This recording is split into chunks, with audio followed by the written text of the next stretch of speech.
ilaahay baa horta mahad iska leh inaan caawa halkan ku kulanno oo si sareexa ah oo dhab ah aan su'aalo isu weydiinno isugu xog waranno wixii aad qabtaan iyo waxa anaga naga hadlaysan aad soo bandhigtaan aad iyo aad ayaan runtii idinkaga mahad celinahay marka hore intaanan hadalkayga gudaha u gelin waxaan rabaa anoo magaceeda ku hadlaya inaan u hambaliyeeyo maanta oo ah maalintii saxaafadda May 3 saxaafadda xorta ah in insha Allah ay noo noqoto sanad wanaagsan sanadkiisa nagu gaarsiiyo nabad hadduu eebbe yiraahdo waxaan idin leeyahay hambaliyo marka xigta xaqiiqatan dal waxaan nahay soo kabanaya oo dowladnimadiisu ay curdun tahay hay-adaha kale oo private-ka ah iyo hay-adaha dowladdu kulli isku si iyay usoo kobcayaan oo runtii waxyaabo badan oo dhaliilo ah yaa dhankeena ka jira dowladda dhexdeedana ka jira waa xaqiiqa dowladda waxaa laga yaabaa dhexdeeda haddii ay tahay hay-adaha amniga iyo hay-adaha rayidkaba inay u baahan yihiin tababaro aad u badan in la siiyo training sida bulshada loola macaamilo loola dhaqmo khaasatan markay timaado media xorta ah waxay u baahan yihiin tababaro badan ayay u baahan yihiin sida inay tahay inay ixtiraamaan inay sida ay ula macaamilaan ama ula dhaqmaan ay ku jirto xushmo badan idinka naftigiina dhankiina curdun ayaa tihiin laakiin inaad ka taxadartaan inaad iska ilaalisaan waxaan dhab ahayn oo aan jirin inaad iska ilaalisaan maxaa yeelay adigu ma rabtid in lagaa been abuuro oo waxaadan ahayn lagaa sheegay ma rabtid marka qofka aad wax ka sheegaysaan naftigiisu xuquuq leeyahay saad idinku xuquuq leedihiin inkastoo saa sheegteen annaga intay aan nimid aynan wariyaasha aynan daba cararin qof alla qofku wax sheega inkastoo waxyaabaha inta badan aad sheegtaan haddii la fiiriyo ee xitaa geli karto dambiye ay geli karaa laakiin dhib ma laha waa isla tukubaynaa annagana waa koraynaa idinkana waa koraysaan waqti u baahan tahay inaad wax barataan annagana waqtigaan u baahannahay dowladdu inay koobcdo wax barato labo bacdamaa dalkeenu uu curdun yahay dagaal sokeeyana aan ka soo baxnay dagaalka sokeeyana wixii keenay ee ahayd dad runtii dadka Soomaaliyeed in la isku diray oo waxyaabaha annaga aan u liidano sensitive-ka aan ka nahay aan u jilicsannahay ama aan u dabacsannahay ay tahay qabyaaladda noo isticmaalay qabyaaladiina aan dalkeeni ku duminay iyay naga tagtay runtii dowladnimadeennii in qofkii uu ku noqdo dhaqankii miyiga marka uu hoos galo ama u magansado odaygiisii dhaqanka oo haddii uu xaleeyo magaalo isagoo jooga Muqdisho ah yaa waxaa looga dacwoonaya oday dhaqameed looga dacweynayo markaas hawshiis waxaa lagu xalinaya sidii baadiyaha loo xalinayo haddee waa meeshii dowlad ahayd saldhigeedii xarunteediina ahayd because systemkii yaa isbedelay dowliga ahaa oo qofka lagula xisaabtamayo shakhsi ahaan oo hadduu xaleeyo qofkaasi uu isagu mas'uul ka yahay dambigiisa oo maxkamad lagu geenayo hadday tahay civil iyo hadday tahay criminal labadaba oo qofkaas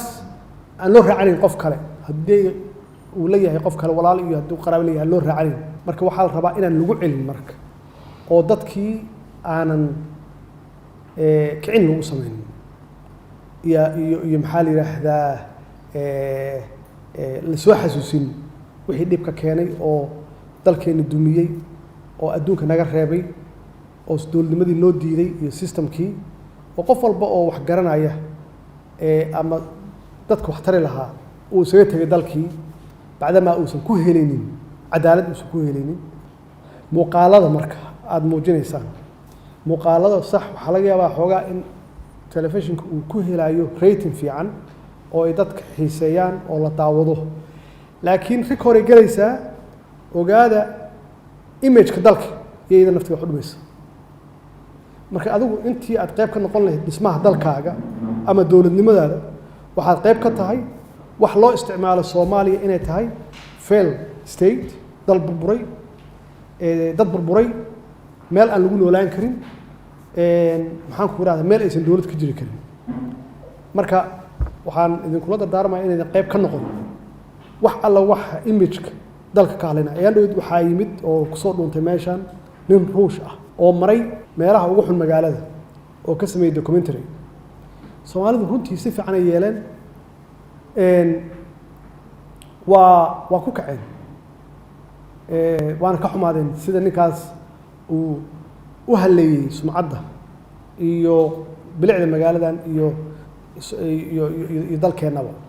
Soomaalidu marka ninkaasi waxay ku diideen waa ajnabi dalkooda fool xumeeyay oo haleeyay marka in aan iska ilaalino wax alla wixii xumeyn kara image-ka dalkeena inaan iska ilaalino dadaal badan waa haysaan waa loo baahan yahay dadka waa wacyi gelisaan oo runtii information badan waa bixisaan waxaan aaminsanahay hadda kulligii idinkaa iga xoog roon in dadku anymore aysan rabin wax aad u xun in la sheego oo dadka damiirkoodii uu soo noqonayo aysan dadku xiiseynaynin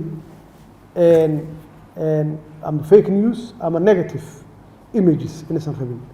oo marka aad sheegtaan wax wanaagsan ay dadka idin fiirsanayaan waa jiraan wax xun oo la sheego oo la xiiseeyo waa jiraan laakiin waa marka la personalize gareeyo laakiin markay tahay news episode ay tahay oo wax guud laga hadlayo oo negative ah dadku runtii ma jecla mas'uuliyadda waana wada saaranta mas'uuliyadda waana wada saaranta dowladda kaliya ma aha inay ka shaqeyso wanaagga dowladnimada idinku naftigiina haddii aad wax wanaagsan ka shaqeysaan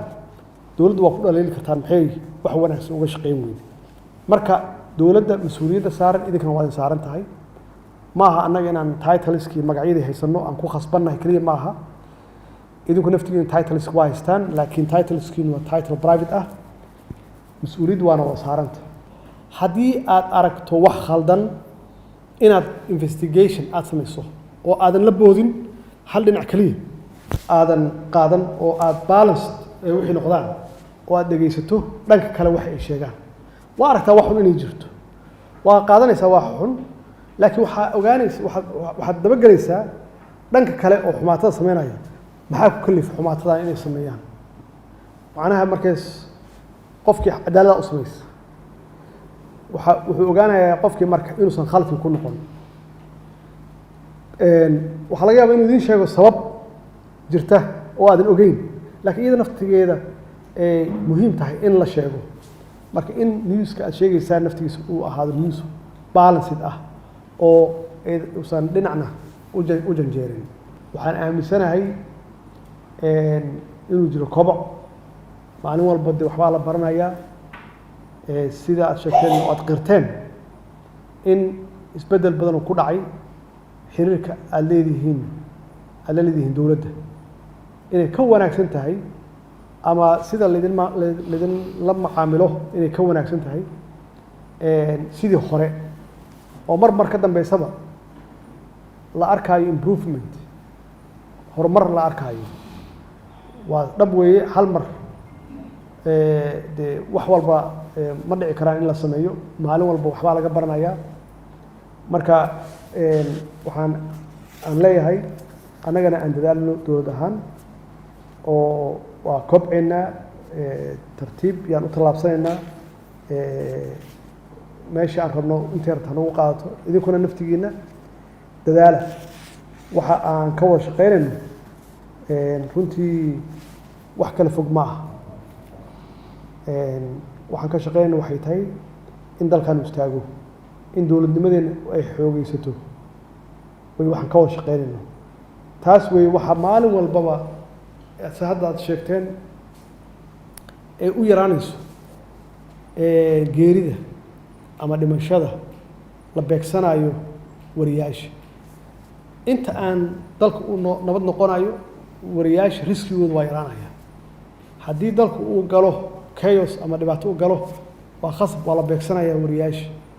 waa khasab maxaa yeele environmentigii yaa wuxuu yahay environment idin ku shaqayn karin ama environment aan xor noqonin aan idiin qiro annaga waxaan aaminsannahay ayna tahay in miidiyuhu ama saxaafaddu ay xor noqdaan boqolkiiba boqol intaas keliya maaha inaan saaxiib la nahay waxaa ku jira danta dadkeena ku jira waxaad arkaysaa hadda Kenya oo kale markii aan badda hawlaheeda aan isku haynay waa idaacado iyo newspapers oo xor ah oo aan dowladda shaqo ku lahayn inta badan waxaad moodaaba inay sheegayaan waxa dowladda afkeeda dowladda inay ku hadlayaan annaga maxaan sameynaa marka iska daa inaan dowladda aan difaacno waxoodaan sheegnaa ciidamadoo kale siyaasad maaha iyada naftigeeda waa wax dalku leeyahay oo la wada leeyahay ciidanka qalabka sida dhididkooda iyo dhiigooda iyo dhimashadooda halkan ku fadhinaa oo maalin walbaba hadduusan dhiban u dhaawacmaayo haddaysan iyaga ahayn halkan maanan fadhin lahayn marka in aan ka shaqeyno ciidankan inuu yahay ciidan qaran oo aan marna la siyaasadeynin marka macnaheedu waxay tahay waxyaaba waxaa jira aydan ka fiirin keliya hal idin fiirsado ama aydan ka fiirin waa dad siyaasad isku diidan aydan ka fiirin oo aad ka fiirisaan wax dalka oo dhan u dhaxeeya oo la wada leeyahay iyo wax qof gaar u ah dowladnimadu waa la wada leeyahay in la wada ilaashado weeye waxay ka shaqeynayso hadday tahay arrimaha dibadda waa la wada leeyahay waxay ka shaqeynayso hadday tahay ciidanka qalabka sida waa wax la wada leeyahay haddii aad aragtaan corruption iyo wax fool xun ay dowladda sameynayso waa loo baahan yahay in la sheego iyada naftigeeda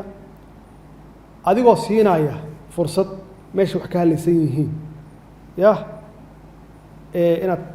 dhankooda aad ka hesho marka annagu waxaan aaminsanahay ama aan aaminsanahay dowladdan inay tahay dowlad friendly la ah saxaafadda haddaad rabtaan dhib ma laha dhanka mucaaradka waa jiri kartaan oo haddee adduunka waaba ka jiraaba xisbiyadu idaacadaha tviyadu waa waxa weye waa qaarna waxay jiraan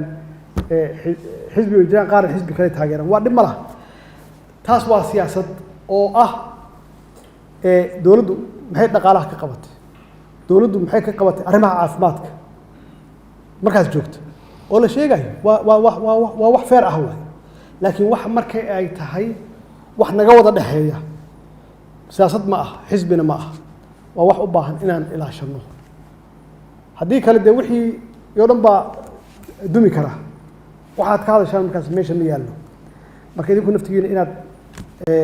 madax inaad ku haysaan dowladda idinkaa iska leh dowladda cadow idin ma aha haddii wax khaladana waa sheegi kartaan waa feer idinkoo siinaya fursad sababtay u khalad inaad weydiisaan